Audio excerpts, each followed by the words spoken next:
Mohamed Abdelazim is a senior emergency coordinator at the International Organization for Migration, and he joins me now live from Mogadishu. Thanks very much for joining us here on TRT World. First and foremost, tell me, who is to blame for this crisis?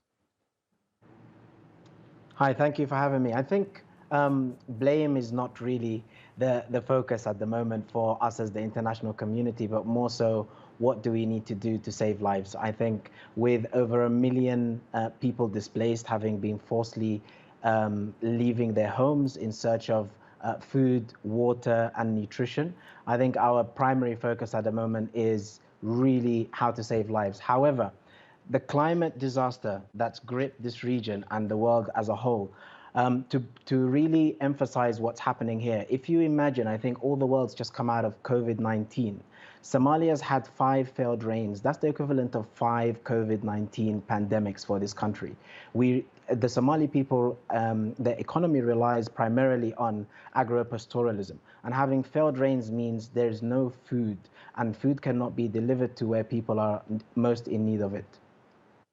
Right, and Mohammed, as you were speaking, we were running pictures from Somalia, and I think it's quite obvious after seeing those pictures that many children especially are facing starvation in the country. As Mark Klusner highlighted in the report, 22 million people are at risk of starvation. Do you think the international community is doing enough to contain this crisis right now? I think we can do more. I think at the moment the international community has pulled together and recognized the urgency of the situation. But there's always more to do. And with the international community, we do need a collective support and various stakeholders to come on board.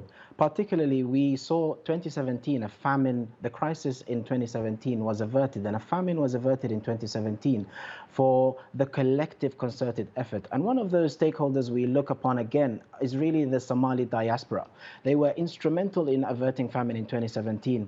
And we would again call upon the Somali diaspora to really mobilize. They're incredibly entrepreneurial, and they were critical in 2017, and we would ask them again to really get in touch with your local IOM or country office and look at the different initiatives the IOM is currently putting in place and for them to start supporting the country.